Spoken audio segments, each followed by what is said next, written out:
Praise to the lord. ఈరోజు దేవుడు మనకిచ్చినటువంటి వాగ్దానం ఏంటంటే యెషయా గ్రంథము 61వ అధ్యాయము 7వ వచనం. నీ అవమానమునకు ప్రతిగా రెట్టింపు ఘనత నొందుదురు. ఆమేన్. ప్రతిగా అంటే బదులుగా, నీ అవమానానికి బదులుగా రెట్టింపు ఘనత నీకు కలుగుతుంది. అవమానము అంటే ఏంటంటే చులకనగా చూడటం, తక్కువ చేసి మాట్లాడటం, హేళన చేయటం, సిగ్గు కలిగే విధంగా మనము ప్రవర్తించటం, మన ఎడల ప్రవర్తించటం, తల వంపు అంటే తలదించుకునే పరిస్థితి. వీటిని అవమానము అని మనం భావిస్తూ ఉన్నాం. అయితే ఈ అవమానము ఒక మనిషికి ఎందుకు కలుగుతుంది? ఈ అవమానము కలగటానికి కారణం ఏంటి? ఒక మనిషి తలదించుకునే పరిస్థితులకు రావటానికి కారణం ఏంటి? ఒక మనిషి సిగ్గుపడవలసిన పరిస్థితులకు రావటానికి కారణం ఏంటి? ఆ మనిషిని చులకనగా చూడటానికి కారణం ఏంటి? అవమానం అనేది మనిషి జీవితంలోనికి ఎందుకు వస్తుంది? ఏ కారణం చేత మనము అవమానపరచబడుతూ ఉన్నాం? ఇర్మియా గ్రంథము 22వ అధ్యాయము 22వ వచనం. నీ కాపరులందరూ గాలి పీల్చుదురు, నీ విటుకాండ్ర చెరలోనికి పోవుదురు. నీ చెడుతనమంతటిని బట్టి నీవు అవమానము పొంది సిగ్గుపడుదువు. దేనిని బట్టి అంటే నీ చెడుతనమును బట్టి, నీ చెడుతనమును బట్టి నీవు అవమానమును పొంది సిగ్గుపడుదువు.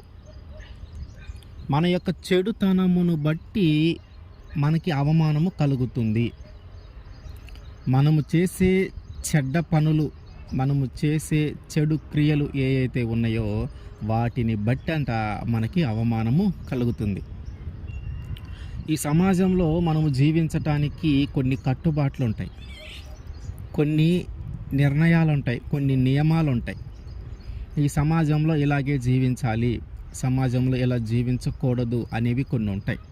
ఇదిగో ఈ పని నువ్వు నలుగురిలో చేయకూడదు, ఈ పని సమాజంలో నువ్వు చేయకూడదు, ఈ పని నువ్వు కుటుంబంలోనే చేయాలి, లేదా ఈ పని నువ్వు ఒక్కడిగా ఉన్నప్పుడు మాత్రమే చేయాలి, ఇది అందరి ముందు చేసే పని కాదు. ఇట్లా కొన్ని నియమాలు నిబంధనలు ఉంటాయి.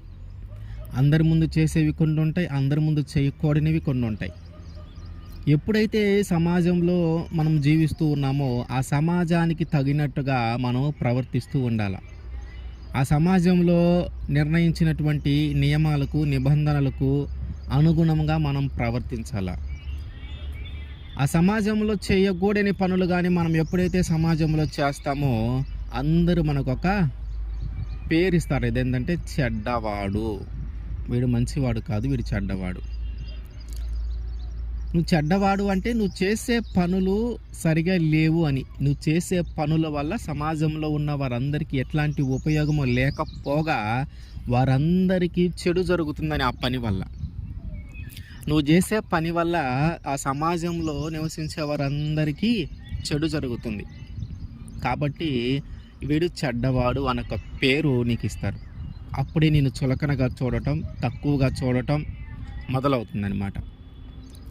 ఎప్పుడైతే నువ్వు ఆ సమాజానికి నియమ నిబంధనలకి పాటించకుండా నీ ఇష్టానుసారంగా నువ్వు ఉంటావో అందరూ నిన్ను రెస్పెక్ట్ చేయకుండా, అందరూ నేను ఒక చులకన భావంతో ఒక తక్కువ వాడిగా చేసి మాట్లాడుతూ ఉంటారు. మనము చేసే చెడ్డ పనులు ఏవైనా సరే, అది ఎలాంటి చెడ్డ పని అయినా సరే, వాటన్నిటి ఫలితం ఏంటంటే మనము తల దించుకోవాల్సిన పరిస్థితి ఏర్పడటమే. అందరి ముందు తల ఎత్తుకోలేని పరిస్థితి ఏర్పడుతుంది. చెడ్డ పనులు ఏంటి అంటే అవి ఎన్నో రకాలు ఉన్నాయి. దేవుడు 10 ఆజ్ఞలు ఇచ్చాడు, వాటన్నిటిని పాటించమన్నాడు. అవి పాటించకపోయినా కూడా చెడ్డ పనే. దొంగతనం చేయటం చెడ్డ పనే, మోసం చేయటం చెడ్డ పనే, వ్యభిచారం చేయటం చెడ్డ పనే, బూతులు మాట్లాడటం చెడ్డ పనే, దొంగతనం చేయటం చెడ్డ పనే. ఇట్లా అనేక రకమైన పనులు ఉన్నాయి. అక్కడి మాటలు ఇక్కడ చెప్పటం కానీ, ఆ నష్టం వ్యాపారంలో మోసం చేయటం కానీ, మనిషిని మోసం చేయటం కానీ, భర్తని భార్య మోసం చేయటం కానీ, భార్య భర్తని మోసం చేయటం కానీ, ఈ సమాజంలో ఉన్నటువంటి చాలా పనులు ఈ సమాజంలో ఉన్నటువంటి చాలా పనులు మనల్ని పాపము వైపు నడిపించేవే. మనల్ని ఈ లోక ఆశల వైపు నడిపించేవే. మనము ఎప్పుడైతే ఈ లోక పాపములోకి నడిపింపబడుతూ ఉంటామో, ఈ లోకానికి సంబంధించి ఈ లోకాన్ని ఆధారం చేసుకొని, ఈ లోక ఆచారాలను ఆధారం చేసుకొని మనం పనులు జరిగిస్తూ ఉంటామో, మనము చెడ్డ పని చేసినట్లే. ఈ లోక ఆచారాలకి, ఈ లోకంలో ఉన్నటువంటి పాపానికి మనము ఎప్పుడైతే ఒక పెద్దపీట వేసి దాని ప్రకారము మనం నడుస్తూ ఉంటామో, మనము చెడ్డ పని చేసినట్టే. లోకంలో ఎన్నో ఉన్నాయి అందమైనవి, లోకంలో ఎన్నో ఉన్నాయి ఆకర్షించేవి. వాటన్నిటి దగ్గరికి మనము వెళ్ళకూడదు. వాటన్నిటిని దక్కించుకోవటానికి మనము ఏ ప్రయత్నము చేయకూడదు. మనము చేసే ప్రతి పని రేపు లెక్క అప్పచెప్పాలి. మనం చేసే ప్రతి పనిని బట్టి నీ యొక్క క్యారెక్టర్ని డిసైడ్ చేస్తారు జనం. వీడు మంచివాడా చెడ్డవాడా అనేది నువ్వు చేసే పనిని బట్టి నిర్ణయిస్తారు. నువ్వు చెడ్డ పని చేస్తున్నావా మంచి పని చేస్తున్నావా అనేది ఆ చెడ్డ పని లేదా అది మంచి పని అనేది దాని యొక్క ఫలితాన్ని బట్టి ఆధారపడి ఉంటుంది. కాబట్టి ఈ సమాజంలో జీవించేటటువంటి మనము సమాజం యొక్క నియమ నిబంధనలకు అనుగుణంగా జీవించాలి. లోక ఆచారాలను మనం పాటించకూడదు. లోక ఆచారాలు మనము పాటించకూడదు. మనము చేసే ప్రతి చెడ్డ పని వల్ల మన మీదకి అవమానము కలుగుతుంది. వ్యభిచారము చేస్తూ పట్టుబడితే ఎంతోమంది మనము ఆ వార్తల్లో చూస్తూ ఉంటాం. వ్యభిచారం చేస్తూ పట్టబడితే వారందరూ కూడా తల దించుకొని, వారి యొక్క తల కనిపించకుండా ఏదో ఒక ముసుగు ఏర్పాటు చేసుకొని నడవటం కానీ స్టేషన్కి వెళ్ళటం కానీ మనం చూస్తూ ఉంటాం. అంత అవమానకరమైన పరిస్థితి ఏర్పడుతుంది. అంత అవమానకరమైన పరిస్థితి ఏర్పడుతుంది. ఎందుకు? నువ్వు చేసే పనిని బట్టి. నువ్వు చేసే పనిని బట్టి అంటే నువ్వు చేసే పనే నీకు అవమానము కలిగించేదా లేకపోతే ఘనత కలిగించేదా అనేది నిర్ణయించబడుతుందన్నమాట. మనము చేసే ప్రతి పని, మనము చేసే చెడ్డ పని ఏదైనా సరే, ప్రతి చెడ్డ పని వల్ల కూడా మనము తలదించుకునే పరిస్థితిలోకి మనము వెళ్ళిపోతాం. ఎఫెసీ 5వ అధ్యాయము 12వ వచనం. ఏలయనగా అట్టి క్రియలు చేయువారు రహస్యమందు జరిగించు పనులను గూర్చి మాటలాడుట అయినను అవమానకరమై ఉన్నది. మాటలాడుట అయినను అవమానకరమై ఉన్నది. కొన్నిసార్లు మనము మాట్లాడే మాటని బట్టి కూడా మన మీదకి అవమానం వస్తుంది. మనము చేసే పనిని బట్టే కాకుండా మనము మాట్లాడే మాటని బట్టి కూడా మన మీదకి అవమానము వస్తుంది. మనము మాట్లాడే మాట చాలా జాగ్రత్తగా మాట్లాడాలి. మనం ఉపయోగించే భాష చాలా మంచిగా ఉండాలి. మనము ఎక్కువ తక్కువ చేసి మాట్లాడటం కానీ చేస్తే అది ఖచ్చితంగా మన మీదకి అవమానాన్ని తెస్తుంది. ఎవరికి ఇవ్వవలసిన గౌరవం వాళ్ళకి ఇవ్వాలి. వయసును బట్టి కానీ, పదవిని బట్టి కానీ, ఉద్యోగాన్ని బట్టి కానీ మనము వారికి ఇవ్వాల్సిన గౌరవం వారికి ఇవ్వాలి. వారికి గౌరవం ఇవ్వకుండా మన ఇష్టానుసారంగా మనం మాట్లాడుకుంటా పోతే అది చివరికి మనకి అవమానం కలిగించే దానిలాగే మారుతుంది. మనము మాట్లాడే మాట ఎంత జాగ్రత్తగా ఉండాలంటే దేవుడు అంటాడు, నాలుక లేదా మాట వాడి అయిన ఖడ్గము లాంటిది, రెండంచుల వాడి గల ఒక ఖడ్గము లాంటిది. ఒక సామెత ఉండేదన్నమాట. ఏంటంటే కత్తి ద్వారా కలిగిన గాయము కంటే కూడా మాట ద్వారా కలిగిన గాయముకే నొప్పి ఎక్కువ, బాధ ఎక్కువ. ఒక కత్తి ద్వారా మన శరీరంలో ఎక్కడ ఒక గాయం అయితే ఆ బాధ కొన్ని రోజులే ఉంటుంది. కానీ ఒకరిని మనం మాట అనటం వలన వాళ్ళకి కలిగే బాధ, అది ఆ కత్తి వల్ల కలిగే ఆ కత్తి గాయం వల్ల కలిగే బాధ కంటే కూడా ఎక్కువ బాధ వారికి కలిగిస్తుంది. కాబట్టి మనము మాట్లాడేటప్పుడు చాలా జాగ్రత్తగా మాట్లాడాలి. మన నోటిని చాలా పొదుపుగా ఉపయోగించుకోవాలి. మన నోటిని ఎంత పొదుపుగా ఉపయోగించుకుంటే మనకు అంత మంచిది. మన మాటలు ఎంత తక్కువగా ఉంటే మనకు అంత గౌరవం. మన మాటను బట్టి మనల్ని గౌరవించాలా లేదా అనేది నిర్ణయిస్తారు ప్రజలు. మనం మాట్లాడి తీరును బట్టి వీరిని గౌరవించాలా లేదా అనేది నిర్ణయం తీసుకుంటారు. కాబట్టి మనం మాట్లాడే మాట చాలా జాగ్రత్తగా ఉండాలి. మనం చూస్తూ ఉంటాం. చాలా సందర్భాలలో అక్కడి మాటలు ఇక్కడ చెప్పి, లేనిపోని అబద్ధాలు చెప్పి, లేనిపోని నిందలు వేసేవారు చాలామంది ఉంటారు.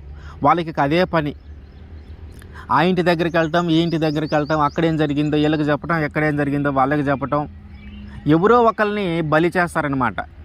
ఎవరో ఒకరి మీద ఏదో ఒక నింద అట్లా వేసేస్తారు. అది నిజమా అబద్ధమా తెలియదు. అది నిజమా అబద్ధమా అని వాళ్ళు దాన్ని నిరూపించుకోవాలంటే వాళ్ళ జీవితము సరిపోదు. ఉట్టి పుణ్యానికే వాళ్ళ మీద నిందలు వేసేవారు చాలామంది ఉన్నారు. ముఖ్యంగా పల్లెటూళ్ళలో ఆ ఇంటికి ఇంటికి తిరిగి ఈ నిందలు వేయటం, ఒకరి గురించి ఒకరికి చెప్పటం, ఒకరి గురించి ఒకరికి మాట్లాడటం, వాళ్ళు ఇట్లా అంట, వీళ్ళు ఇట్లా అంట అని చెప్పేవాళ్ళు చాలా ఎక్కువగా ఉంటారు. వాళ్ళందరూ తెలుసుకోవాల్సిన విషయం ఏంటంటే, మన మాటని బట్టే మన మీదకి అవమానము కలుగుతుంది. మనం ఏమి మాట్లాడుతూ ఉన్నాం, మనం మాట్లాడే ప్రతి మాటకి రేపు దేవుడి దగ్గర సమాధానము చెప్పాలి. మనం మాట్లాడే ప్రతి మాటకి తీర్పు జరుగుతుంది. నువ్వు ఆ సమయంలో ఆ మాట ఎందుకు అన్నావు నీకు తెలియాలి. అది నిజమా అబద్ధమా? అది నిజము కానప్పుడు నువ్వెందుకు వారి మీద నిందేయాలి? నీ మాట వలన వారు అవమానపరచబడతా ఉన్నారు. అది నిజం కాదు అని తెలిసినప్పుడు నువ్వు అవమానపరచబడాలా? పలానా వారు పలానా మాట అన్నారంటే ఆ మాట నిజమా అబద్ధమా అనేది నీ దగ్గరకు వచ్చినప్పుడు నువ్వు వారు నేను గట్టిగా అడిగారంటే నువ్వే తలదించుకోవాలి. ఆ తలదించుకునేదాకా ఎందుకు? ఆ అవమానపరచబడేదాకా ఎందుకు? ఇక వాళ్ళ ముందు తలెత్తుకొని తిరగలుగుతావా? నిన్ను నమ్మారు, నమ్మకంగా నీకు ఒక మాట చెప్పారు. అది ఎవరికి తెలియకూడని మాట, ఒక రహస్యం లాంటిది. ఆ మాట కానీ బయటికి తెలిస్తే ఒక జీవితం పాడవుతుంది. మరి ఆ మాట నువ్వు అందరికీ చెప్పుకుంటా పోతే రెండోసారి వాళ్ళు నిన్ను నమ్ముతారా? నీ మీద గౌరవం ఉంటుందా? నిన్ను ఎంత చులకనగా చూస్తారు. నిన్న వాళ్ళ దగ్గర దరిదాపులకు కూడా నిన్ను రానివ్వరు. ఆ నమ్మకాన్ని కోల్పోకూడదు. మనల్ని నమ్మి మనకు ఒక మాట చెప్తూ ఉన్నారంటే అది రహస్యంగా ఉండిపోవాలా. మన నోటి నుంచి తిరిగి ఆ మాట ఎవరికి చెప్పకూడదు. అందుకని నీకు వారు ఆ మాట చెప్తా ఉన్నారు. మనము మాట్లాడే ప్రతి మాటకి మనము రేపు సమాధానం చెప్పాలి. నువ్వు మాట్లాడే మాటను బట్టే నిన్ను గౌరవిస్తారు. నువ్వు మాట్లాడే మాటను బట్టే నిన్ను జనాలు లెక్కలో వేసుకుంటారు. నువ్వు మాట్లాడే మాటను బట్టే నీకు ఒక రెస్పెక్ట్ ఉంటుంది. నీ ఇష్టానుసారంగా నువ్వు తాగి అట్లా పడితే అట్లా మాట్లాడుతూ ఉన్నావు అనుకో, నువ్వు ఎంత కుటుంబాన్ని పోషించినా, నువ్వు ఎంత గౌరవంగా కుటుంబానికి కావాల్సిన అన్ని వసతులు ఏర్పాటు చేసినా, ఆ తాగి మాట్లాడిన దానిని బట్టే నీ క్యారెక్టర్ని డిసైడ్ చేస్తారు. నువ్వు కుటుంబం తాగనప్పుడు నువ్వు ఎంత మంచిగా ఉండి కుటుంబాన్ని ఎంత బాగా చూసుకున్నా, కుటుంబ బాధ్యతలన్నీ నువ్వు మోస్తూ ఉన్నా, కుటుంబ భారాన్ని అంతా ముందుకు తీసుకొని వెళ్తూ ఉన్నా, ఆ తాగి గోల చేసి ఆ తాగి మాట్లాడినప్పుడే వారు దాన్ని బట్టే నీ క్యారెక్టర్ని డిసైడ్ చేస్తారు. కొంతమంది ఉంటారు ఎట్లా మాట్లాడతారంటే వావి వరుసలు లేకుండా కూడా మాట్లాడుతూ ఉంటారు. అంత భయంకరమైన మాటలు మాట్లాడుతూ ఉంటారు. వారందరూ తెలుసుకోవాల్సిన విషయం ఏంటంటే, ఆ మాటలను బట్టి నువ్వు అవమానపరచబడుతూ ఉన్నావు. తాగినప్పుడు మాట్లాడానులే, తెలియక మాట్లాడానులే, ఇవన్నీ ఉట్టిటి మాటలు అనమాట. తాగినప్పుడు నిజమే, తాగనప్పుడు నిజమే. నీ మనసులో అది లేకుండా ఆ మాట ఏమి రాదు. నీ మనసులో ఆలోచన లేకుండా ఆ మాటలు నీ నోట్లో నుంచి రావు. కాబట్టి తెలుసుకోవాల్సిన విషయం ఏంటంటే, నువ్వు మాట్లాడే మాటను బట్టి నీకు గౌరవం. నీవు మాట్లాడే మాటలను బట్టి నిన్ను చులకనగా చేయటం కానీ, నువ్వు మాట్లాడే మాటే చివరికి నువ్వు తలదించుకునే పరిస్థితులకు తీసుకొని వస్తుంది. అయ్యో అనవసరంగా ఈ మాట మాట్లాడానే, తొందరపడి మాట్లాడానే, ఆ మాట అనకుండా ఉంటే బాగుండేది, ఆ మాట అనకుండా ఉంటే వాళ్ళు కూడా సంతోషంగా ఉండేవాళ్ళు అని అనిపించిన సందర్భాలు మనకి చాలానే ఉంటాయి. కాబట్టి ఎక్కడి నుంచైనా మనము జాగ్రత్త పడాలి. దేని గురించి అంటే, మనము మాట్లాడే మాటను గురించి. తొందరపడి మాట్లాడవద్దు. మన మాటను బట్టే మనకి గౌరవం. కొంతమంది ఎంత తీయని మాటలు చెప్తారంటే అంత తీయని మాటలు చెప్తారు. ఆ సమయంలో వారి యొక్క అవసరము గడుపుకోవటానికి, ఆ సమయంలో వారి యొక్క అవసరత తీర్చుకోవడానికి ఆ తీయని మాటలు చెప్తారు.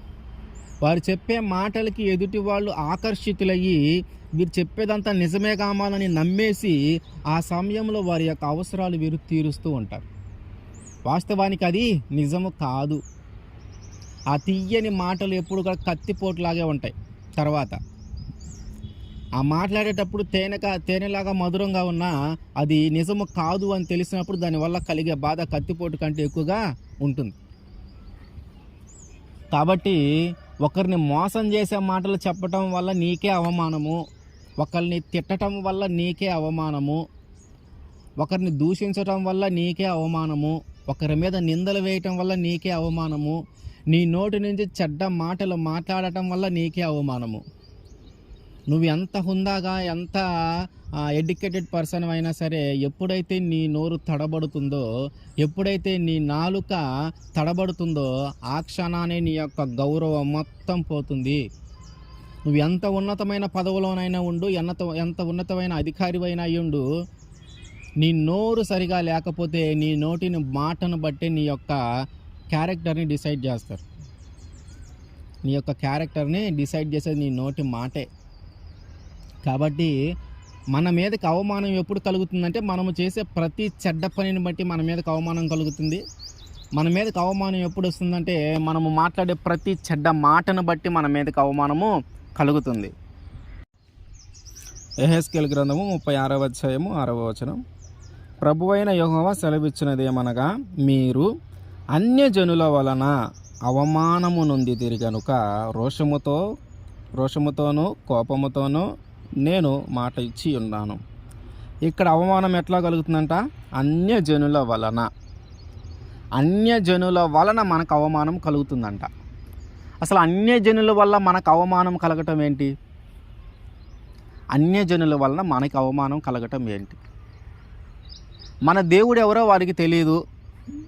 మన దేవుడు మనల్ని ఎలా ఉండమన్నాడో వారికి తెలియదు. మన దేవుని యందు వారికి భయభక్తులు లేవు. మనము నివసించే దానిని బట్టి, మనము ప్రవర్తించే దానిని బట్టి మన దేవుని నామానికి మనం అవమానము తేకూడదు. మనము నివసించే దానిని బట్టి కానీ, మనం ప్రవర్తించే దానిని బట్టి కానీ, మన పనిని బట్టి కానీ, మన మాటను బట్టి కానీ మన దేవుడికి మనం అవమానము తేకూడదు. మన దేవుణ్ణి మనము తక్కువ చేసి మాట్లాడకూడదు. అన్యులు, వారు తెలియని వారు మనల్ని కోప్పడవచ్చు, వారు మనల్ని హింసించవచ్చు, వారు మనల్ని దుర్భాషలాడవచ్చు. ఎందుకంటే వారికి తెలియదు ఇవన్నీ మాట్లాడకూడదు అని. ఇట్లా మాట్లాడితే దేవుడు శిక్షిస్తాడనే విషయం వాళ్ళకి తెలియదు. మన దేవుని సువార్తను ఎప్పుడైతే మనం ప్రకటిస్తూ ఉన్నామో, మనం ఎప్పుడైతే ప్రకటిస్తూ ఉన్నామో ఆ సమయంలో మనల్ని వారు అవమానిస్తూ ఉంటారు. ఆ సమయంలో వారు మనల్ని అవమానపరుస్తూ ఉంటారు.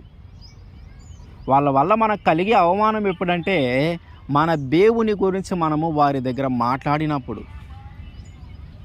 దేవుని సువార్తను నీ నోటి ద్వారా నువ్వు వారి దగ్గరికి తీసుకువెళ్ళినప్పుడు వారు మనని అవమానం కలిగించేలాగా వారు మాట్లాడుతూ ఉంటారు. ఎందుకంటే కొంతమంది చాలా ప్రార్థనా పరుల జీవితాలలో కూడా కొన్నిసార్లు ఒక కార్యాలు జరగవు. ఆ కార్యాన్ని బట్టి కూడా వారు మనల్ని అవమానపరుస్తారు. ఇదిగో, నువ్వు ఇన్ని రోజులు ప్రార్థనకి వెళ్తున్నావు కదా, నువ్వు ఇంతగా ప్రార్థన చేస్తూ ఉన్నావు కదా, నీ జీవితంలో ఈ కార్యం ఎందుకు జరగలా? మీ దేవుడే ఉంటే నీ జీవితంలో ఈ కార్యం జరిగేదే కదా. ఆయన నిజమైన దేవుడు అయితే ఈ కార్యం జరిగేది కదా. నువ్వు వచ్చి మళ్ళీ నాకు చెబుతున్నావేంది మీ దేవుని నమ్ముకో అని? నీ జీవితంలోనే ఏ కార్యం జరగలేదు, నా జీవితంలో ఏం జరుగుతుంది? ఆయన నిజమైన దేవుడు అయితే నీ జీవితంలో ఆ కార్యం జరగాలి కదా అని వారు మనల్ని అవమానపరుస్తారు. మనము ఎప్పుడైతే సువార్తను ప్రకటించుకుంటూ వెళ్తామో, ఎప్పుడైతే సువార్త వాళ్ళ దాకా వెళుతుందో, ఎవరైతే ఆ సువార్తను తీసుకొని వెళ్ళారో వారి ద్వారా వారిని అవమానపరుస్తూ ఉంటారు. అన్యజనుల ద్వారా మనకు కలిగే అవమానం అదే. వాళ్ళు ఎట్లా పడితే అట్లా ఉంటారు, స్వేచ్ఛగా ఉంటారు, మనల్ని ఉండమంటారు, మనం ఉండలేము, అది మనకు అవమానమే. సినిమాలకి రండి, షికారుకి రండి అని అడుగుతారు, మనం పోలేము, అందులోనూ అవమానపరుస్తారు. దొంగతనమో లేకపోతే ఏదైనా ఒక చెడ్డ కార్యం చేయడానికి మాతో పాటు రమ్మంటారు, మనం వెళ్ళము, దాంట్లోనూ అవమానపరుస్తారు. ఇట్లా అన్యజనులు వారికి దేవుని యొక్క భయం లేదు కాబట్టి వారికి దేవుని యొక్క కోపం ఏంటో వారికి తెలియదు కాబట్టి వారు మనల్ని ఎన్నో విధాలుగా అవమానపరుస్తూ ఉంటారు. మనం అవన్నీ పట్టించుకోకుండా ముందుకే వెళ్ళాలి. ఈ అన్ని జనుల వల్ల కలిగే అవమానమును మనం భరించుకుంటా ముందుకు వెళ్ళాలి. రోమీయులకు రాసిన పత్రిక 2వ అధ్యాయము 23వ వచనం. ధర్మశాస్త్రమందు అతిశయించు నీవు ధర్మశాస్త్రము మీరుట వలన దేవుణ్ణి అవమానపరచెదవా? ఏంటంట? ధర్మశాస్త్రమును మనము మీరుట వలన మనకి మాత్రమే అవమానము కాదంట, దేవునికి కూడా అవమానం అంట. ధర్మశాస్త్రము మీరుట వలన, ధర్మశాస్త్రంలో ఉన్నటువంటి ఆజ్ఞలను కానీ కట్టడలను కానీ నియమాలను కానీ నిబంధనలను కానీ మనము పాటించనప్పుడు మనకొక్కరికి అవమానం కాదు కానీ దేవునికి కూడా అవమానం అంట. ఆ ధర్మశాస్త్రము పాటించకపోతే, ఆ ధర్మశాస్త్రం ప్రకారము జీవించకపోతే, ఆ ధర్మశాస్త్రాన్ని అనుసరించి నువ్వు నడవకపోతే నీకొక్కడికే కాదు అవమానము, నీ ద్వారా దేవునికి కూడా అవమానమే. మనం చూస్తూ ఉంటాం, మన ద్వారా దేవుడు చాలాసార్లు అవమానపరచబడుతూ ఉన్నాడు. ఎందుకంటే మన యొక్క సాక్ష్యము అట్లా ఉంది. మన యొక్క సాక్ష్యము, మనము క్రైస్తవుడిగా ఉన్నటువంటి మన యొక్క సాక్ష్యము చాలా గొప్పగా ఉండాలి. మనల్ని బట్టి దేవుడు మహిమపరచబడాలి. మన సాక్ష్యాన్ని బట్టి దేవుడు అవమానపరచకూడదు. మన సాక్ష్యాన్ని బట్టి దేవుని అవమానపరచకూడదు. మన యొక్క సాక్ష్యం ఎట్లా ఉంది? ఈ సమాజంలో ఉన్నటువంటి ప్రజలందరూ మనం గమనిస్తూ ఉంటారు. మనం ఎప్పుడైతే చర్చికి వెళ్ళటం మొదలు పెడుతూ ఉన్నామో అప్పటి నుంచి అందరూ మనల్ని గమనిస్తూనే ఉంటారు. వారందరూ, నువ్వు చర్చికి వెళ్తున్నావు కదా, నువ్వు ఈ మాటలు ఎందుకు మాట్లాడుతున్నావు? నువ్వు చర్చికి వెళ్తున్నావు కదా, నువ్వు దేవుని నమ్ముకున్నావు కదా, ఈ పని ఎలా చేయగలిగావు? మీ దేవుడు మీకు చెప్పలేదు, మీ దేవుడు చెప్తానే ఉన్నాడు కదా, మీకు ఈ పనులు చేయకూడదు, అది చేయకూడదు, ఇది చేయకూడదు అని ఉంది కదా, మీరు ఎందుకు చేస్తూ ఉన్నారు అని మనము ధర్మశాస్త్రము ఎప్పుడైతే మీరుతామో మనకొక్కరికి అవమానం తెచ్చుకున్న వారం కాదు కానీ దేవునికి కూడా అవమానము తెచ్చుకున్న వారమే. అయితే ఇప్పుడు ఏం జరుగుతుంది? మొత్తానికి అవమానపరచబడుతూ ఉన్నాం మనం. దేని ద్వారా? అసలు అవమానం అనేది మన జీవితంలోకి ఎందుకు వస్తుంది? అవమానం అనేది మన జీవితంలోకి ఎందుకు వస్తుందంటే, ఒకటి, మనము చేసేటటువంటి చెడ్డ పనిని బట్టి, చెడుతనమును బట్టి. రెండు, మనము మాట్లాడే చెడ్డ మాటలను బట్టి. మూడో విషయము, అన్యజనులు మనల్ని అవమానపరుస్తూ ఉన్నారు ఆయన యొక్క సువార్తను మనం ప్రకటిస్తూ ఉన్నప్పుడు. అట్లాగే ధర్మశాస్త్రాన్ని ఎప్పుడైతే మనం మీరుతామో మనకి అవమానము కలుగుతుంది. మనకే మాత్రము కాదు కానీ ఆయనకి కూడా మనము అవమానము కలుగు చేస్తూ ఉన్నాం. అయితే దేవుడు అంటున్నాడు, ఈ రకంగా నువ్వు అవమానపరచబడతా ఉన్నావు కదా, ఈ రకంగా తలదించుకునే పరిస్థితిలోకి నువ్వు వెళ్ళిపోతా ఉన్నావు కదా, మరి ఆ విషయం నీకు తెలుస్తుందా? ఇదిగో నేను ఈ మాట మాట్లాడటాన్ని బట్టే కదా నా జీవితంలోకి అవమానం వచ్చింది. ఇదిగో నేను ఈ చెడ్డ పని చేయటాన్ని బట్టే కదా నా జీవితంలోకి అవమానం వచ్చింది అని నువ్వు ఆలోచించుకోగలుగుతా ఉన్నావా? ఆ తప్పుని నువ్వు గ్రహించగలుగుతా ఉన్నావా? ఇర్మియా గ్రంథము 8వ అధ్యాయము 12వ వచనం. తాము హేయక్రియలు చేయుచు ఉన్నందున సిగ్గుపడవలసి వచ్చిన గాని వారేమాత్రమూ సిగ్గుపడరు. అవమానము నొందితిమని వారికి తోచలేదు గనుక పడిపోవు వారిలో వారు పడిపోవుదురు. నేను వారిని విమర్శించు కాలమున వారు త్రొట్టిల్లుదురని యెహోవా సెలవిచ్చుచున్నాడు. ఏంటంట? హేయమైన క్రియలు చేయటం వలన మనము అవమానపరచబడుతూ ఉన్నామనే విషయాన్ని మనము ఇంకా గ్రహించట్ల. సిగ్గుపడవలసిన పరిస్థితి మనకు ఏర్పడింది. ఆ సిగ్గుపడవలసిన పరిస్థితి వచ్చిందని మనము గ్రహించట్లా. మన జీవితంలో ఎన్నిసార్లు మనము అలాంటి పరిస్థితిని, అదే పాపాన్ని మనం చేస్తూ ఉన్నా దానిని మనము గ్రహించట్లా. అయ్యో, నేను ఈ పాపాన్ని చేయబట్టే కదా ఈరోజు నేను తలదించుకోవాల్సి వచ్చింది, నేను ఈ మాట అనటం బట్టే కదా ఈరోజు నేను తలదించుకోవాల్సి వచ్చింది. ఇదిగో ఈ పాపమే చేయకుండా ఉంటే, ఈ మాటే నేను అనకుండా ఉంటే ఈరోజు నేను ఈ పరిస్థితిలో ఉండేవాడిని కాదు కదా. నేను ఆ రోజు ఇట్లా మాట్లాడకపోతే ఈరోజు అందరూ నన్ను గౌరవించేవారు కదా, ఆ రోజు నేను ఈ పని చేయకపోతే ఈరోజు అందరూ నన్ను గౌరవించేవారు కదా, ఇదిగో ఆ పాపాన్ని బట్టే కదా ఈరోజు అందరూ నన్ను ఒక వింతలాగా చూస్తూ ఉన్నారు, ఆ పాపాన్ని బట్టే కదా ఈరోజు అందరూ నన్ను ద్వేషిస్తూ ఉన్నారు, ఆ పాపం చేయటాన్ని బట్టే కదా నలుగురిలో నన్ను కలవనీయకుండా ఒంటరిగా చూస్తూ ఉన్నారు, ఆ పాపాన్ని నేను చేయబట్టే కదా నా తల మీదకి ఇంత అవమానం కలిగింది, ఆ పాపం చేయబట్టే కదా నేను ఈరోజు వాళ్ళందరి ముందు తల దించుకొనే ఉంటున్నాను, ఆ పాపం చేయబట్టే కదా నేను ఈరోజు వాళ్ళందరి ముందు మాట్లాడలేక మౌనంగా ఉండిపోతా ఉన్నాను, మాట్లాడే అర్హత లేదు నాకు, ఎందుకంటే నేను ఆ పాపాన్ని చేయబట్టే కదా వారందరి ముందు నేను తల ఎత్తుకొని జీవించలేకపోతా ఉన్నానంటే ఇదిగో నేను ఆ పాపాన్ని చేయబట్టే కదా అనే విషయము మనము గ్రహించట్లేదంట. సిగ్గుపడవలసిన పరిస్థితి ఏర్పడింది కానీ నువ్వు సిగ్గుపడట్లా. నీకు అది చాలా కామన్గా అనిపిస్తుంది. ఇదేముందిలే, ఇది రోజు జరిగేదేలే, ఇదేముందిలే, దీనికి కూడా సిగ్గుపడాలా, దీనికి కూడా ఏదో తల కొట్టేసినట్టుగా అనిపించుకోవాలా, ఇట్లా అనిపోయింది మన జీవితం. ఆ పాపానికి మనము అలవాటు పడిపోయాం.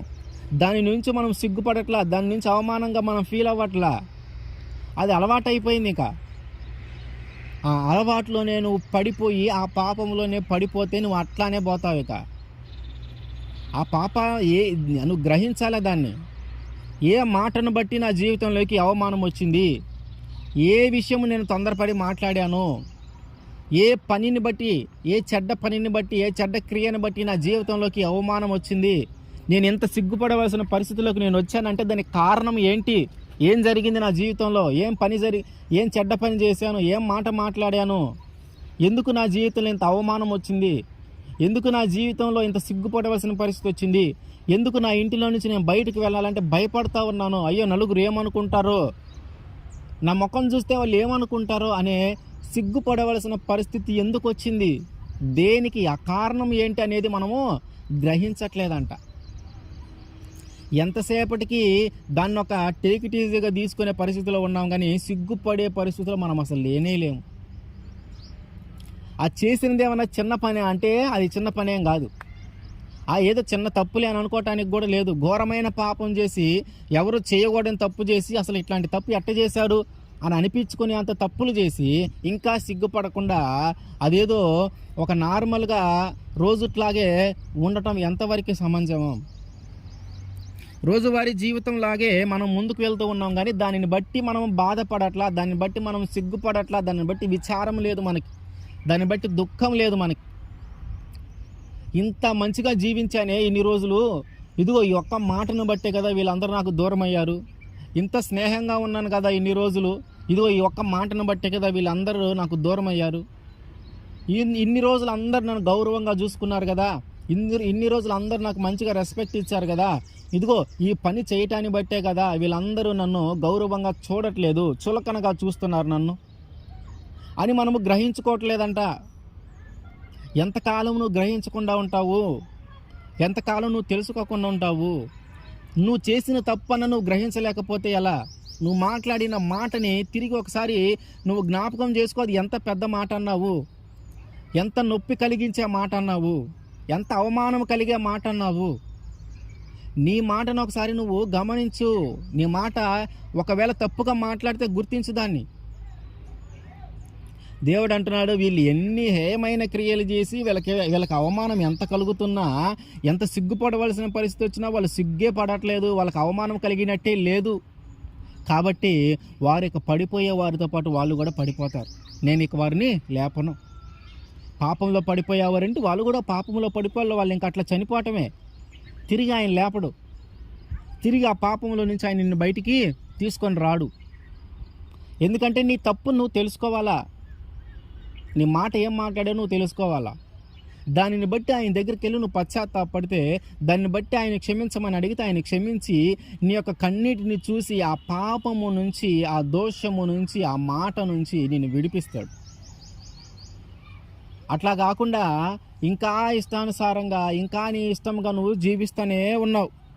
నువ్వు చేసిన తప్పును మాత్రము నువ్వు గ్రహించట్లా, నువ్వు అన్న మాటను మాత్రం నువ్వు గ్రహించట్లా. నువ్వు ఎప్పుడైతే గ్రహిస్తావో అప్పుడు బ్రతుకుతావు. నువ్వు చేసిన తప్పు ఏదైతే ఉందో దాన్ని గ్రహించి, దాన్ని తెలుసుకొని దేవుడి దగ్గరికి వెళ్ళి ప్రాధేయపడితే అప్పుడు ఆయన నీ మీద జాలిపడి నీ యొక్క పశ్చాత్తాపాన్ని చూసి ఆ పాపము నుంచి ఆయన విడిపిస్తాడు. నేను సిగ్గుపడవలసిన పరిస్థితుల్లో మనం సిగ్గుపడాలా, మన తప్పేందో మనం తెలుసుకోవాలా.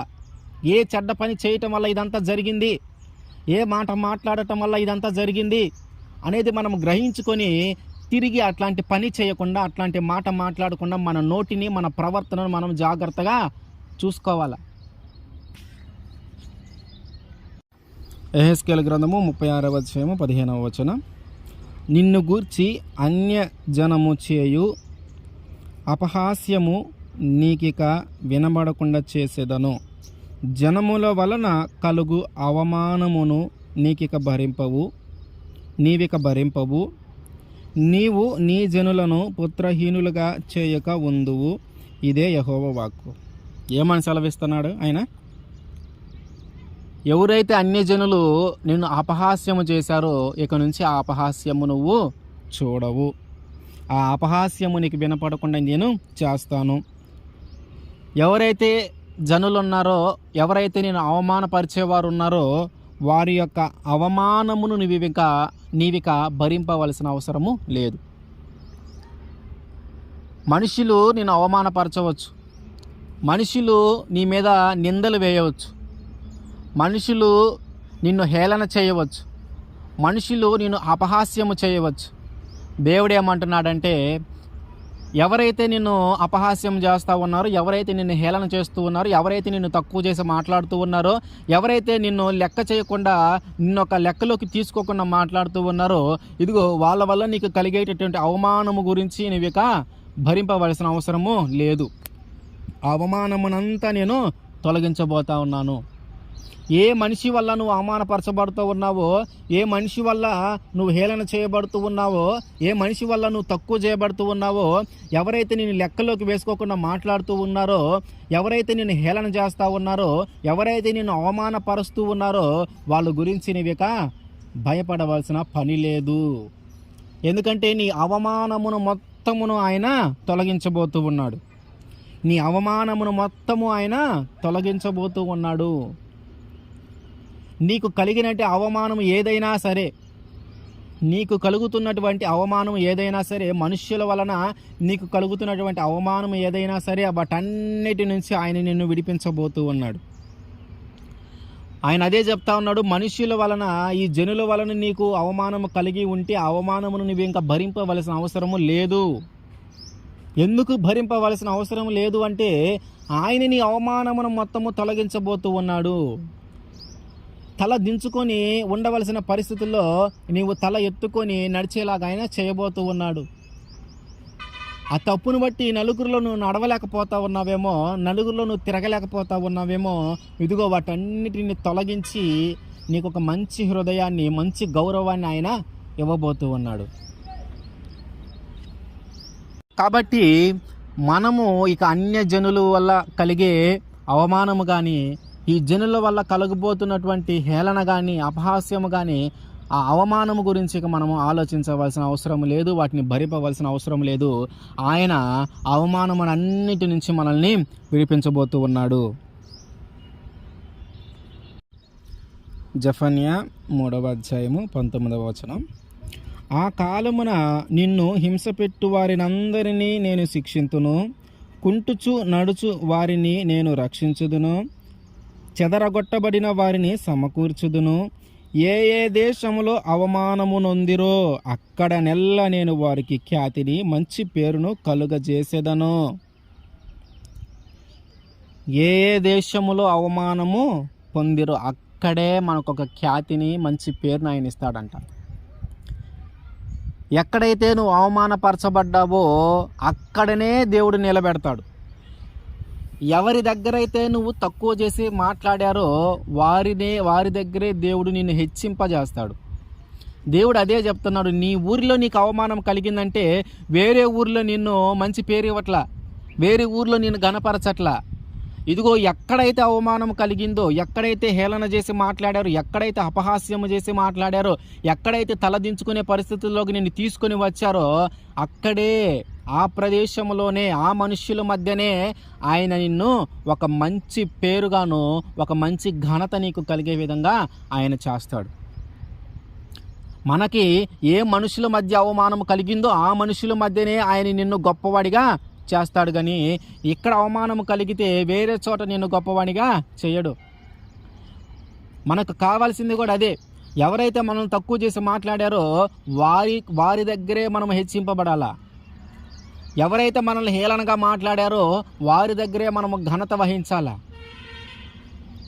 ఎవరైతే లెక్కలేని తనంగా వీడిది ఏముందిలేని మాట్లాడుతూ ఉన్నారో వారి దగ్గరే మనము ఘనముగా మంచి పేరుగా మనము ఉండాల. ఒక మనిషి తక్కువ చేసి మాట్లాడితే మనము సాధారణంగా ఒక మనిషి చేయగలిగేది ఏంటంటే తిరిగి వాళ్ళ దగ్గర ఏదో ఒక విధంగా మంచి పేరు తెచ్చుకోవాలని ప్రయత్నం చేస్తూ ఉంటాడు. కానీ అది వల్ల ఏది కాదు. కానీ దేవునికి అది సాధ్యమైనదే. ఎందుకంటే ఎవరి దగ్గర అయితే అవమానపరచబడతా ఉన్నావో, ఏ విషయంలో అయితే అవమానపరచబడతా ఉన్నావో అదే మనిషి దగ్గర అదే విషయంలో ఆయన నిన్ను హెచ్చిస్తాడు, ఆయన నిన్ను ఘనపరుస్తాడు.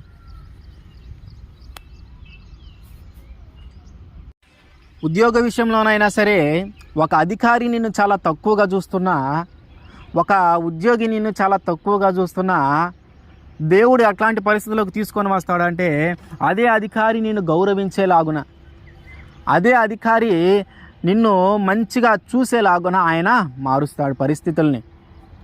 కాబట్టి మనము ఎక్కడైతే తగ్గించబడతామో దేవుడు అక్కడే హెచ్చిస్తాడు. మనం ఎవరి ముందైతే తలదించుకున్న పరిస్థితులు ఏర్పడినాయో వారి ముందే మనల్ని తల ఎత్తుకుని నడిచేలాగా చేస్తాడు. ఎవరి ముందైతే మనము సిగ్గుపడవలసి వచ్చిందో, ఎవరైతే మన మీద నిందలు వేసుకున్నారో వారందరి ముందు మనల్ని నిందారహితుడుగా ఆయన మనల్ని చూపించబోతూ ఉన్నాడు. మనం చెయ్యని తప్పులకి ఎవరైతే మన మీద నింద వేసి మనల్ని అవమానపరుస్తూ ఉన్నారో ఇదిగో వారి ముందే, ఆ ప్రజల ముందే, ఆ గ్రామంలోనే, ఆ పట్టణంలోనే, వేరే చోట కాదు, వారి దగ్గరే ఎవరైతే అవమానపరిచారో వారి దగ్గరే ఆ నిందలన్నిటిని తొలగించి ఒక పవిత్రమైన వ్యక్తిగా, ఒక పరిశుద్ధత కలిగిన వ్యక్తిగా నిన్ను నడిపించబోతూ ఉన్నాడు ఆయన. కాబట్టి మనుషులు పెట్టే నిందలకి, మనుషులు పెట్టే బాధలకి, మనుషులు వేసే అవమానాలకి మనము భయపడవలసిన పని లేదు. ఆయన ఏం చెప్తా ఉన్నాడు? ఏ దేశంలో అయితే నువ్వు అవమానపరచబడ్డావో అదే దేశంలో నిన్ను హెచ్చిస్తాను, అదే దేశంలో నీకు ఒక మంచి పేరు ఇస్తాను, అదే దేశంలో నేను నిన్ను ఘనపరుస్తాను. ఏ ఉద్యోగ విషయంలో అయితే, ఏ వ్యాపార విషయంలో అయితే, ఏ చదువు విషయంలో అయితే నువ్వు తగ్గించబడుతూ ఉన్నావో, హేళనగా ఉన్నావో, చులకన చేసి మాట్లాడుతూ ఉన్నారో అదే విషయాలలో దేవుడు నిన్ను హెచ్చించబోతూ ఉన్నాడు. అదే విషయాల్లో దేవుడు నిన్ను గొప్పగా ఘనత కలగజేయబోతూ ఉన్నాడు. నిన్ను అన్నవారే ఈరోజు నీ గురించి మంచిగా మాట్లాడే పరిస్థితులను దేవుడు తీసుకొని వస్తాడు. చులకనగా మాట్లాడిన వారే నీ గురించి గొప్పగా మాట్లాడే పరిస్థితులను దేవుడు తీసుకొని వస్తాడు. మన దేవుడికి అసాధ్యమైనది ఏదీ లేదు, సమస్తము సాధ్యమే. ఆయన మన జీవితంలో జరిగించే క్రియలన్నీ కూడా అవమానమునకు ప్రతిగా రెట్టింపు ఘనత కలిగించేలాగే ఉంటాయి. ఎక్కడైతే అవమానం కలిగిందో, ఎక్కడైతే బాధపడ్డామో, ఎక్కడైతే సిగ్గుపడవలసిన పరిస్థితి ఏర్పడిందో, ఎక్కడైతే తల దించుకోవాల్సిన పరిస్థితి ఏర్పడిందో, ఎక్కడైతే ఎదుటి వాళ్ళ చేత మాట పడవలసిన పరిస్థితి ఏర్పడిందో అక్కడే ఆయన నిన్ను ఘనపరుస్తూ ఉన్నాడు. అక్కడే ఆయన నిన్ను ఘనపరచబోతూ ఉన్నాడు. కాబట్టి నీకు అవమానము కలిగిందని నువ్వు బాధపడవలసిన పని లేదు. నీకు అవమానము కలుగుతూ ఉందని నువ్వు దిగులు పడవలసిన పని లేదు. ఇవన్నీ మనుషులు వేసే నిందలు, మనుషులు పెట్టే బాధలు, మనుషులు మన మీద వేసేటటువంటి నిందలు అన్నమాట. మనం చేయని తప్పుకి మన మీద వేసే నిందలకి మనం భయపడవలసిన పని లేదు. మనుషులు మన మీద హేళనగా మాట్లాడినా, మన గురించి తక్కువ చేసి మాట్లాడినా మనము దాని గురించి భయపడవలసిన పని లేదు. చేయని పాపానికి మన మీద ఒక నింద వేస్తే దాన్ని నువ్వు భరించుకుంటూ నలుగురిలో తిరగలేని పరిస్థితి ఏర్పడినా నువ్వు దాని గురించి భయపడవలసిన పని లేదు. ఆయనే తిరిగి నిందారహితుడిగా నిన్ను మార్చబోతూ ఉన్నాడు. ఆయనే నిన్ను తిరిగి నిందారహితుడిగా మార్చి అందరిలో తల ఎత్తుకొని తిరిగేలాగా ఆయన చేస్తాడు. ఎందుకంటే ఆయన నమ్ముకున్న వాళ్ళని తలగా నియమిస్తాడు కానీ తోకగా నియమించాడు. ఎవరైతే ఆయన నమ్ముకుంటారో ఒక తలగా ఉంటారే కానీ వాళ్ళు ఒక తోకగా ఉండరు. మన శరీరానికి తల ఎంత ముఖ్యమంటే తల ఎటువైపు తిరిగితే బాడీ మొత్తం అటువైపు తిరగాల. తల ఎటువైపు తిరిగితే బాడీ కూడా అటువైపే తిరుగుతుంది. కాబట్టి ఒక సంఘంలోనైనా ఒక తలగా ఒక వ్యక్తి ఉన్నాడంటే ఆ వ్యక్తి చెప్పిన మాటనే మిగతా వాళ్ళందరూ పాటించాల. అదే నువ్వు అవమానపరచబడిన వ్యక్తివైతే, నువ్వు సిగ్గుపడే అంటే పనులు చేసినటువంటి వ్యక్తివైతే, నువ్వు ఒక సంఘంలో ఒక నాయకుడిగా ఉన్నా కూడా నీ మాట ఎవరు వినరు. అయితే నువ్వు ఏ తప్పు చేయనప్పుడు, నువ్వే పాపము చేయనప్పుడు, నువ్వు తొందరపడి మాట్లాడనప్పుడు, అయినా కానీ నీ మీదకి నిందలు వచ్చినా, అయినా కానీ నిన్ను హేళన చేసినా, అయినా కానీ నిన్ను చులకనగా చేసినా, అయినా కానీ నువ్వు తలదించుకునేలాగా వారు మాట్లాడినా వాటన్నింటి గురించి నువ్వు భయపడవలసిన పని లేదు. వాటన్నింటిని గురించి నువ్వు ఆలోచించాల్సిన పని లేదు. ఎందుకంటే నువ్వు తప్పు చేయలేదు కాబట్టి వాటన్నిటిని ఆయన వాటన్నిటి నుంచి ఆయన మనల్ని విడిపించి నిందారహితుడిగా చేసి మనకు ఒక మంచి గౌరవాన్ని ఇస్తాడు. అయితే మనము చేసిన క్రియలను బట్టి, మనం చేసిన చెడుతనం బట్టి, మనం మాట్లాడిన మాటను బట్టి అన్యజనుల వలన మనకు అవమానము కలిగితే, మనము మాట్లాడిన మాటను బట్టి మనకు అవమానము కలిగితే, మనము చేసిన చెడ్డ పనులను బట్టి అవమానము కలిగితే మరి దేవుడు ఎలా గణపరుస్తాడు? నువ్వు చేసింది తప్పే.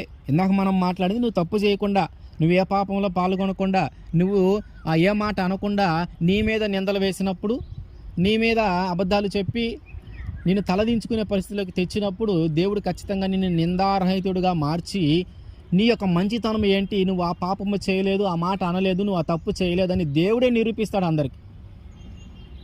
నువ్వు దాని గురించి భయపడవలసిన పని లేదు. అయితే ఇప్పుడు నువ్వు చెడ్డ పని చేసావు, నువ్వు మాట అన్నావు తొందరపడి. మరి దీని ద్వారా ఘనత ఎలా వస్తుంది? ఒక మనిషికి నువ్వు చెడ్డ పనులు చేసుకుంటా వెళ్ళావు, దాని ద్వారా నీకు అవమానం వచ్చింది, అది నిజం. నువ్వు ఒక మాట అన్నావు, దాని ద్వారా ఈరోజు తలదించుకోవాల్సిన పరిస్థితి వచ్చింది, అది నిజమే. కానీ ఇట్లాంటి వ్యక్తిని కూడా దేవుడు ఘనపరుస్తాడా? ఇట్లాంటి వ్యక్తులను కూడా దేవుడు ఘనపరుస్తాడా? అంటే పాపము చేసిన వ్యక్తిని కూడా దేవుడు ఘనపరుస్తాడా? మనం ఖచ్చితంగా అవును అని చెప్పాల్సిందే. ఎందుకంటే ఆయన ఈ లోకంలోకి వచ్చిందే మన పాపములన్నిటి నుంచి మనల్ని విడిపించడానికి. ఆయన సిలువనెక్కిందే మన పాపముల నిమిత్తము మనకు కలగబోతున్నటువంటి అవమానమునంతా ఆయన భరించుకున్నాడు, మన మీదకి రానివల.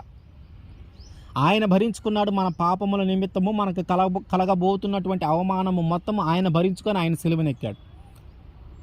అంటే ఎప్పుడు జరుగుతుందయ్యా ఈ ఘనత అంటే నీ తప్పును నువ్వు తెలుసుకున్నప్పుడే.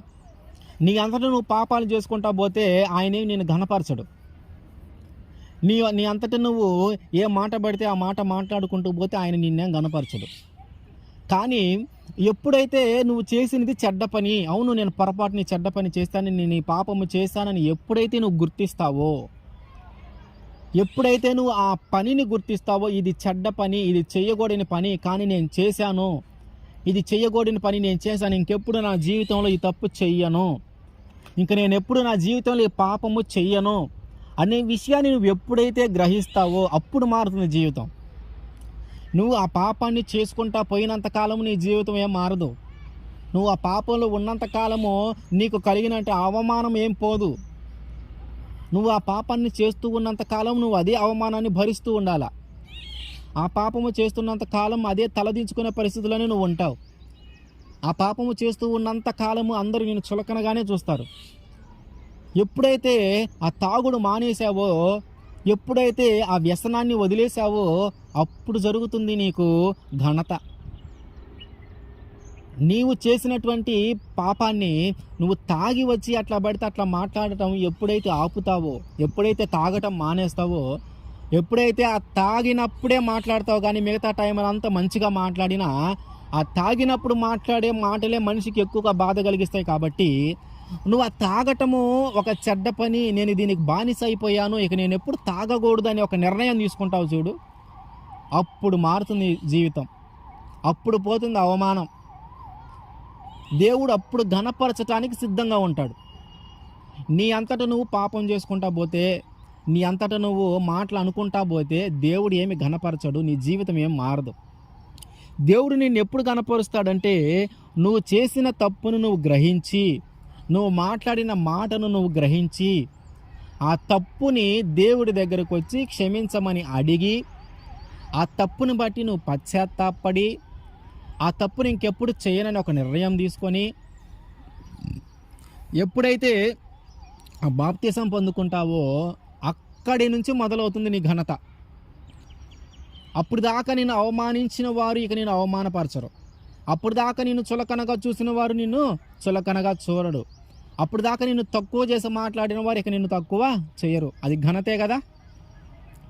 నీ పాపాన్ని నువ్వు వదిలిపెట్టి, నువ్వు ఎట్లా పడితే అట్లా మాట్లాడి నోరు కుదరకుండా మాట్లాడే వ్యక్తివైతే వాటన్నిటిని నువ్వు వదిలిపెట్టి దేవునిలోనికి వచ్చి బాప్తిసం తీసుకొని ఆ పాపము జోలికి పోకుండా నీతిగా, నిజాయితీగా, యథార్థవంతంగా, దేవునికి ఇష్టానుసారంగా, దేవుని ఆజ్ఞలను పాటిస్తూ, దేవుని చిత్తానుసారంగా నువ్వు జీవిస్తూ ఉన్నావంటే, ఎవరైతే నేను అవమానపరిచారో వారు తిరిగి ఎప్పుడు నేను అవమానపరచటానికి కూడా మాట్లాడరు. ఎవరైతే నేను చులకనగా మాట్లాడారో వారే ఈరోజు నిన్ను గౌరవంగా మాట్లాడతారు. ఎవరైతే నిన్ను హేళన చేశారో వారే ఈరోజు నిన్ను గౌరవించి మాట్లాడతారు. అదే దేవుడు మనకి కలిగించబోతున్నటువంటి ఘనత. ఘనత ఎప్పుడు కలుగుతుంది మనకి? మనము చేస్తున్నటువంటి ఆ పాపాన్ని వదిలిపెట్టినప్పుడు, మనము చేస్తున్నటువంటి ఆ దోషాలని, ఆ పాపాలని వదిలివేసి ఆయన సన్నిధిలోకి వచ్చినప్పుడు, అదే నీ జీవితం మారటానికి ముఖ్యమైన పాయింట్. అదే పాపములో ఉన్నంతకాలం ఏమీ చేయలేం. పాపంలో ఉన్నంతకాలము నీకు అవమానమే. పాపంలో ఉన్నంతకాలం అందరు నేను చులకనగానే చూస్తారు. ఆ తప్పుని నువ్వు చేస్తూ ఉన్నంత కాలము అందరు నేను హేళనగానే మాట్లాడతారు. కానీ నువ్వు ఘనపరచబడాలంటే, నీకంటూ ఒక మంచి పేరు కావాలంటే నువ్వు చేయాల్సింది ఏంటంటే, మొట్టమొదటిగా నువ్వు ఏం చేస్తున్నావు అనే విషయాన్ని నువ్వు గ్రహించాలా. నువ్వు చేస్తున్నటువంటి తప్పు ఎలాంటిది, నువ్వు మాట్లాడుతున్నటువంటి మాట ఎలాంటిది అనేది నువ్వు గ్రహించాలా. ఎప్పుడైతే నువ్వు ఆ మాటను గ్రహిస్తావో, ఎప్పుడైతే ఆ తప్పును నువ్వు గ్రహిస్తావో, ఇక అప్పుడు నిర్ణయం తీసుకోవాలి. ఏమని? ఇది తప్పుడు పని, ఇది తప్పుడు మాట, ఈ మాట నేను మాట్లాడకుండా ఉండాల్సింది, ఈ తప్పు నేను చేయకుండా ఉండాల్సింది. అప్పుడు రా దేవుడి దగ్గరికి. అయ్యా నేను పొరపాటును చేశాను, ఇదిగో నాకు తెలుస్తుంది నేను పాపం చేస్తూ ఉన్నానని నాకు తెలుస్తుంది, కానీ దాన్ని నేను కంట్రోల్ చేయలేకపోతా ఉన్నాను.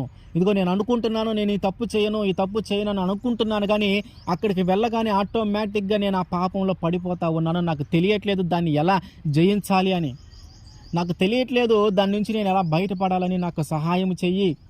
ఇదిగో నేను ఈ మాట మాట్లాడదామని నేను అసలు అనుకోలేదు. అక్కడికి వెళ్ళిన తర్వాత నేను చాలా మౌనంగా ఉండాలని నేను అనుకున్నాను. ఇదిగో ఈ మాట మాత్రం పొరపాటు కూడా నేను మాట్లాడకూడదని నేను ఇంటి దగ్గరే అనుకున్నాను, కానీ అక్కడికి వెళ్ళిన తర్వాత నాకు తెలియకుండానే ఆ మాట నేను మాట్లాడానయ్యా. ఇదిగో నాకు ఒక కట్టడి చేసుకునే అవకాశము లేదు, తొందరపడి మాట్లాడే అలవాటు ఉంది, అందువలనే నేను మాట్లాడుతున్నాను, కానీ నా మనసులో ఎలాంటి చెడ్డ ఆలోచనలు లేవు. కాబట్టి నీవు నన్ను క్షమించు, ఇదిగో ఈ మాటను బట్టి నన్ను క్షమించు, ఇదిగో నేను చేసిన ఈ పాపాన్ని బట్టి నన్ను క్షమించు అని కానీ మనం ఆయన దగ్గర ప్రాధేయపడితే అప్పుడు మారుతుంది జీవితం.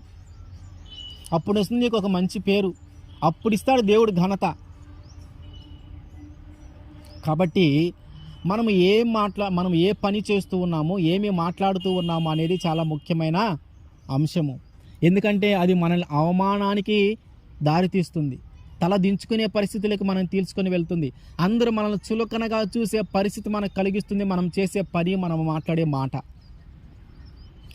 కాబట్టి మనం ఒకవేళ పొరపాటున ఏదైనా మాట్లాడితే, ఒక తప్పు చేస్తే ఖచ్చితంగా దేవుడి దగ్గరికి వచ్చి క్షమించమని అడిగి ప్రాధేయపడి పశ్చాత్తాపడి ఆ పాపమును వదిలిపెట్టి, ఆ మాట తొందరపడి మాట్లాడే తనాన్ని వదిలిపెట్టుకొని ఉంటే, బాప్తిసం తీసుకొని దేవుని సన్నిధిలో నడుస్తూ ఉంటే, ఆయన చిత్తానుసారంగా మనము జీవిస్తూ ఉంటే, ఆయన ధర్మశాస్త్రాన్ని మనము ఫాలో అవుతూ ఉంటే, ఆయన మాటలు ఏదైతే చెప్తూ ఉన్నాడో అలా మనకు నడుస్తూ ఉంటే, సంఘ కాపరి ఎలాగైతే మనం నడిపిస్తూ ఉన్నాడో ఆ మార్గంలో మనం నడుస్తూ ఉంటే ఆ ఎవరైతే అంటూ ఉన్నారో మనల్ని, వారందరూ కూడా తిరిగి మనల్ని గౌరవిస్తారు.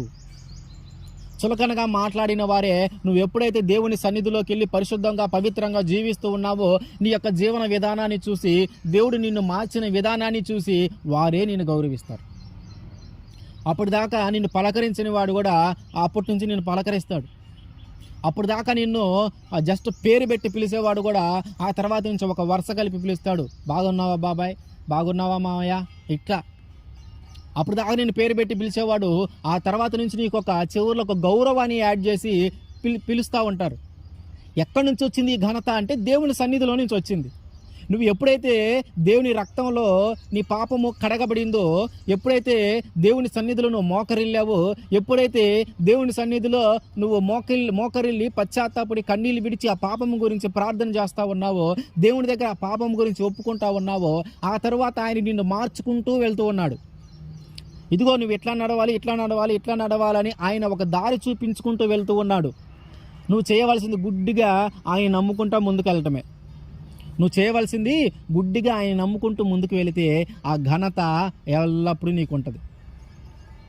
ఆయనకి ఎప్పుడు నిన్ను అవమానపరచబడనీయడు. ఆయన ఎప్పుడు ఇక నిన్ను పాపంలో పడనీయడు. ఆయన ఎప్పుడు ఎవరు నిన్ను చులకనగా చూడనీయడు. ఎవరు నిన్ను తక్కువ చేయకుండా మాట్లాడనివ్వడు. ఎవరైనా తక్కువ చేసి మాట్లాడితే ఆయన ఊరుకోడు. ఆయన ఆ విధంగా ఆ మార్గాలలో నేను నడిపించుకుంటూ వెళ్తాడు.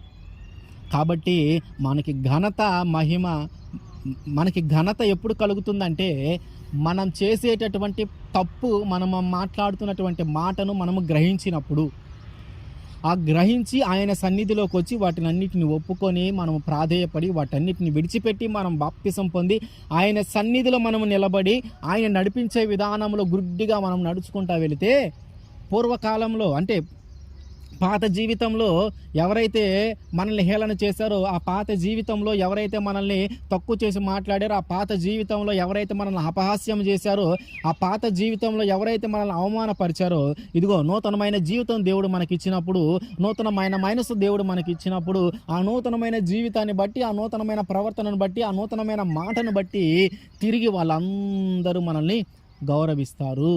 వాళ్ళందరి వలన మనకి ఘనత కలుగుతుంది. దేవుడే ఇస్తాడు మనకి ఘనత. నువ్వు ఏ మనిషి దగ్గరికి వెళ్ళినా, ఏ విగ్రహం దగ్గరికి వెళ్ళినా, ఎంత అధికారి దగ్గరికి వెళ్ళినా నీకు ఆ ఘనత రాదు. అది కేవలము దేవునికి మాత్రమే సాధ్యమైన పని. దేవునికి మాత్రమే సాధ్యమైన పని. నిన్ను ఘనపరచగలిగిన వాడు దేవుడే. దేవుడు తప్ప ఏ మనిషి నిన్ను ఘనపరచలేడు. మనుషులు ఎంత ఘనపరచాలని చూసినా సరే, అది దేవుని చిత్తము కాకపోతే అది ఆ ఘనత నీ జీవితంలోకి రాదు. బిలాముని ఇజ్రాయేలీయుల సైన్యాన్ని శపించటానికి, ఆ రాజుని ఘనపరచడానికి బిలాముని రమ్మంటే, అయ్యా నేను నిన్ను ఎంత ఘనపరచాలని చూసినా కూడా అది దేవుని చిత్తం కాదు. అది దేవుని చిత్తం కాదు కాబట్టి నీ మీదకి ఆ ఘనత రావట్లేదు అంటున్నాడు. కాబట్టి దేవుని చిత్తము లేకుండా ఏ మనిషి మనల్ని ఘనపరచలేడు. మనుషుల యొక్క ఘనత మీద మనుషులు మనల్ని ఘనపరచాలని మనం ఆశపడకూడదు. ఆ ఘనత మనకి ఎక్కువ కాలం ఉండదు. నీ దగ్గర ఒక మంచి పేరు సంపాదించుకోవటానికి వారు నేను ఘనపరుస్తూ ఉండొచ్చు. వాళ్ళ యొక్క అవసరాన్ని తీర్చుకోవటానికి వారు నేను ఘనపరుస్తూ ఉండొచ్చు. కాబట్టి మనుషులు వలన కలిగేటటువంటి ఘనతకు మనం పొంగిపోకూడదు. మనుషుల వలన కలిగే ఘనత అది ఎక్కువ కాలం ఉండేది కాదు. కానీ దేవుడిచ్చే ఘనత శాశ్వత కాలం ఉంటుంది. దేవుడు ఒక్కసారి ఘనపరచడం మొదలు పెడితే దాన్ని ఆపటం ఎవరి వల్ల కాదు. దేవుడు ఒక్కసారి మనల్ని ఘనపరచడం మొదలు పెడితే దానిని ఆపటం ఎవరి వల్ల కాదు. మనుషుల యొక్క ఘనతను ఆపవచ్చు. మనుషులు ఎవరైనా ఘనపరచాలని అనుకుంటే వారిని ఘనపరచకుండా మనం ఆపొచ్చు. కానీ దేవుడు నిర్ణయం తీసుకుంటే, దేవుడు ఒకసారి ఘనపరచాలని ఒక నిర్ణయం తీసుకుంటే దాన్ని ఆపడం మన వల్ల ఎవరి వల్ల కాదు. కాబట్టి మనకి ఎప్పుడయ్యా ఘనత, మన అవమానం ఎప్పుడు తొలగిపోతుంది? అసలు మనకు అవమానం ఎందుకు కలుగుతుంది? మనం చేసే చెడ్డ పనిని బట్టి, మనము మాట్లాడే మాటను బట్టి, అన్య జనుల బట్టి, ధర్మశాస్త్రాన్ని మేరటాన్ని బట్టి. మరి ఘనత ఎప్పుడు కలుగుతుంది? ఈ హేయమైన క్రియలు నువ్వు చేస్తూ ఉన్నప్పుడు, సిగ్గుపడవలసిన పరిస్థితి నీకు వచ్చినప్పుడు, అవమానపడవలసిన పరిస్థితి నీకు వచ్చినప్పుడు, వాటిని నువ్వు గ్రహించకుండా ఇంకా అదే పాపంలో, ఇంకా అదే దోషంలో నువ్వు పడిపోతూ ఉన్నావు. కాబట్టి అందరూ ఎట్లాగైతే పడిపోతూ ఉన్నారు, నువ్వు కూడా అట్లా పడిపోతావు అంటున్నాడు దేవుడు. కానీ నువ్వు ఎప్పుడు కనపరచబడతావంటే, నువ్వు చేస్తున్నటువంటి తప్పు ఏదైతే ఉందో దాన్ని నువ్వు గ్రహించినప్పుడు, నువ్వు మాట్లాడే మాట ఏదైతే తొందరపడి మాట్లాడిందో అది గ్రహించినప్పుడు, ఆ గ్రహించినప్పుడు వాటన్నిటిని బట్టి దేవుడి దగ్గరికి వెళ్ళి పశ్చాత్తాపడి వాటన్నిటిని ఒప్పుకొని దేవుని సన్నిధిలో నువ్వు క్రొత్త జీవితాన్ని ప్రారంభించినప్పుడు, రక్షణను పొందుకొని నువ్వు కొత్త జీవితాన్ని ప్రారంభించినప్పుడు, నీ పాత జీవితము నీ కొత్త జీవితం ఒకసారి ఆలోచిస్తే దానికి దీనికి చాలా తేడా కనిపిస్తుంది. కాబట్టి పాత జీవితాన్ని బట్టి అవమానించిన వారందరూ కూడా కొత్త జీవితాన్ని బట్టి నేను ఘనపరుస్తారు. ఈ పాత జీవితంలో నీకు ఒక చెడ్డ పేరు ఉందేమో, ఈ కొత్త జీవితంలో నీకు ఒక మంచి పేరు ఉంటుంది. మరి దీనికి అంతటికీ కారణం ఏంటి? ఎప్పుడైతే నువ్వు రక్షణ పొందుకుంటావో అదే కారణం. నీ తప్పు నువ్వు తెలుసుకోవటం ఒక కారణం, దాని నుంచి బయటపడాలని ఒక నిర్ణయం తీసుకోవటం ఒక కారణం, దానికోసము దేవుని సన్నిధికి రావటం ఒక కారణం, ఆ సన్నిధికి వచ్చి బాప్తిసం తీసుకొని నూతనమైన జీవితాన్ని పొంది నూతనమైన ప్రవర్తన, నూతనమైన మాటను నువ్వు కొనసాగించడం ఒక కారణం. ఇవే మనిషిని అవమానము నుంచి తొలగించి ఘనతను కలుగజేసేవి. కాబట్టి మనము ఏదైనా పాపంలో పడిపోయి ఉంటే ఇప్పటికైనా మనం ఏ పాపంలో ఉన్నామో, ఈ పాపాన్ని ఎందుకు జయించలేకపోతా ఉన్నామో, ఈ తొందరపడి మాట్లాడే మాటలను నేను ఎందుకు జయించలేకపోతా ఉన్నానని మనం ఆలోచించుకొని మన వల్ల కాని పాపాలు కూడా కొన్ని ఉంటాయి. మనం ఎంత ప్రయత్నం చేసినా ఆ పాపంలో నుంచి బయటికి రాలేని పాపాలు కూడా చాలా ఉంటాయి. అవి ఎంత ప్రయత్నం చేసినా మన వల్ల కాదు, మనం దానిలో నుంచి బయటికి రాలేం. అప్పుడు మనం ఏం చేయాలంటే ఆయన సహాయం అడగాల.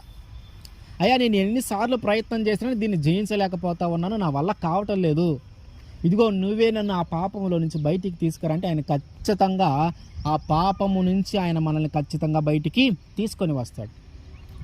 కాబట్టి ఇప్పటిదాకైనా మనము ఒక మంచి పేరు లేని వ్యక్తిగా కానీ మనము జీవిస్తే, ఒక ఘనత లేని వ్యక్తిగా కానీ మనము జీవిస్తే, దేవుడు అంటున్నాడు, నీ అవమానాన్ని నేను తొలగిస్తాను, నీకు ఒక మంచి పేరు నేను ఇస్తాను, నీకు ఒక మంచి ఘనతని నేను ఇస్తానని అంటున్నాడు.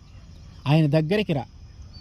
నువ్వు చేసేది పాపమే అయినా, నువ్వు తొందరపడి నువ్వు నోటితో అందరిని దూషించినా, నీ మాటల వల్ల ఎవరైనా ఆ మాటలు తట్టుకోలేక సూసైడ్ చేసి చనిపోయిన వాళ్ళు ఉన్నా సరే, నీ తప్పును నువ్వు గ్రహించు. ఏ పని వల్ల ఇంత అన్యాయం జరుగుతుంది, ఏ పని వల్ల మన జీవితం నాశనం అవుతుంది, ఏ మాట వల్ల ఇంత జరిగిందనేది నువ్వు గమనించు. ఇప్పటికైనా దేవుని సన్నిధిలోకి రా. ఇప్పటికైనా నీ పాత జీవితాన్ని వదిలిపెట్టి కొత్త జీవితాన్ని పొందుకోవడానికి ఆరాటపడు. ఆ పాత జీవితాన్ని అంతా వదిలేసి కొత్త జీవితాన్ని పొందుకోవటానికి దేవుని సన్నిధికి రా. ఆ రక్షణ అనుభవాన్ని నువ్వు ఎప్పుడైతే పొందుకుంటావో, ఆ రక్షణ వస్త్రాన్ని నువ్వు ఎప్పుడైతే తొడుక్కుంటావో, అప్పుడు నీ జీవితం మారుతుంది. అప్పుడు నీ జీవితంలోకి మంచి పేరు వస్తుంది. అప్పుడు నీ జీవితము ఘనతగా ఉంటుంది. నీ జీవితంలోకి ఘనత వస్తుంది. అప్పుడు దేవుడు ఇస్తాడు ఇవన్నీ. నువ్వు పాపంలోనే ఉంటే, పాపంలోనే ఉండి అందులోనే మరణించే స్థితికి కానీ నువ్వు వెళ్ళావంటే, ఒక నీచమైన వ్యక్తిగాను, ఒక పాపిగాను, ఒక అవమానపరచబడిన వ్యక్తిగాను నువ్వు చనిపోతావు. కానీ ఒక మంచి పేరుతో నువ్వు చనిపోవు. ఒక ఘనత కలిగిన వ్యక్తిగా నీవు చనిపోవు. ఆ పాపంలో ఉంటే ఆ పాపంలోనే చనిపోయే పరిస్థితులకు వెళ్ళావంటే, ఒక పాపిగానే, ఒక నీచుడుగానే, ఒక అహంకారిగానే నువ్వు చనిపోతావు. నీకంటూ మంచి పేరు ఏం లేదు. నువ్వు చనిపోయిన తర్వాత ఇదిగో పలానా వ్యక్తి అని మాట్లాడితే వాడు చెడ్డవాడయ్యా, వాడు మంచివాడు కాదు అనే మాటతోనే నువ్వు చనిపోతావు. ఇప్పటికైనా తెలుసుకో. ఏం తెలుసుకోవాలి?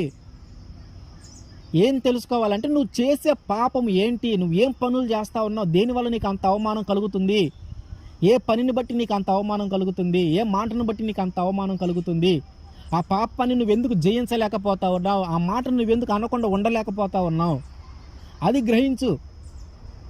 మరి దీనిని కట్టడి చేయగలిగిన వ్యక్తి ఎవరు? దీని నుంచి నన్ను విడిపించగలిగిన వ్యక్తి ఎవరు? ఈ పాపము నుంచి నన్ను విడిపించగలిగిన వ్యక్తి ఎవరు అనేది తెలుసుకొని ఆయన దగ్గరికి రా. ఆ పాపం నుంచి విడిపించగలిగింది యేసుక్రీస్తు వారే. నీ అవమానాన్ని తొలగించేది యేసుక్రీస్తు వారే. నువ్వు ఆ పాపంలో నుంచి బయటపడలేని ఒక బానిస అయ్యి ఉన్నావేమో, ఆ బానిస లాంటి పాపాన్ని నుంచి కూడా విడిపించగలిగింది యేసుక్రీస్తు వారే. నీ పాత జీవితాన్ని వదిలిపెట్టి నీకు నూతన జీవితం ఇవ్వగలిగింది యేసుక్రీస్తు వారే. నీకు ఒక చెడ్డ పేరుని తొలగించి మంచి పేరుని ఇవ్వగలిగింది యేసుక్రీస్తు వారే. నీవు ఘనహీనుడిగా పాత జీవితంలో ఉండి నీకు కొత్త జీవితాన్ని ఇచ్చి ఆ జీవితంలో ఘనమైన వ్యక్తిగా నిన్ను మార్చగలిగింది యేసుక్రీస్తు వారే. ఆయన దగ్గరికి రా. ఎప్పుడైతే ఆయన దగ్గరికి వస్తావో నీ పాత జీవితం మొత్తం పోయి కొత్త జీవితం ఏర్పడుతుంది. పాత జీవితంలో ఎవరైతే హేళన చేశారో వారందరూ నిన్ను గౌరవిస్తారు. ఎవరైతే లెక్కలేనితనంగా మాట్లాడారో వారే నిన్ను లెక్కగా వేసుకొని మాట్లాడుతూ ఉంటారు. ఆయన లేకపోతే ఎలా, ఆయన మాట్లాడకపోతే ఎలా అనే పరిస్థితులకి దేవుడు తీసుకొని వస్తాడు. అంతకుముందు ఏముంది? ఆయనదేముంది? ఆయన మాట్లాడితే ఏముంది, మాట్లాడకపోతే ఏముంది? ఆయన చెప్తే ఏముంది, చెప్పకపోతే ఏముంది? మనకేమైనా ఉపయోగపడేవాడా అన్నట్టుగా ఉండే జీవితాన్ని ఆయనకి చెప్పకపోతే ఎలా, ఆయన మాట్లాడకపోతే ఎలా అనే విధంగా దేవుడు మారుస్తాడు. కాబట్టి నీ అవమానము తొలగిపోయి నీకు ఒక మంచి పేరు, నీకు ఒక మంచి ఘనత రావాలంటే నువ్వు రక్షణ పొందాల. నీవు రక్షణ పొందాల. నీవు బాప్తిసం పొందాల. నువ్వు ఎప్పుడైతే రక్షణ పొందుకుంటావో, ఎప్పుడైతే బాప్తిసం పొందుకుంటావో అప్పుడే నీ పాత జీవితం అంతా తొలగించబడి నీకు కొత్త జీవితం ఏర్పడుతుంది. ఆ కొత్త జీవితంలో నీకు అవమానము ఉండదు. ఆ కొత్త జీవితంలో నీకు హేళన ఉండదు. ఆ కొత్త జీవితంలో నీకు అపహాస్యం ఉండదు. ఆ కొత్త జీవితంలో ఏముంటుందయ్యా అంటే ఆ కొత్త జీవితంలో మంచి పేరు ఉంటుంది. ఆ కొత్త జీవితంలో ఘనత ఉంటుంది. కాబట్టి నీ అవమానము తొలగించబడి నువ్వు ఘనత పొందాలి అంటే నీ పాపాన్ని నువ్వు వదిలిపెట్టి నీ రక్షణ పొంది కొత్త జీవితాన్ని పొందుకోవాలి. ఆమేన్.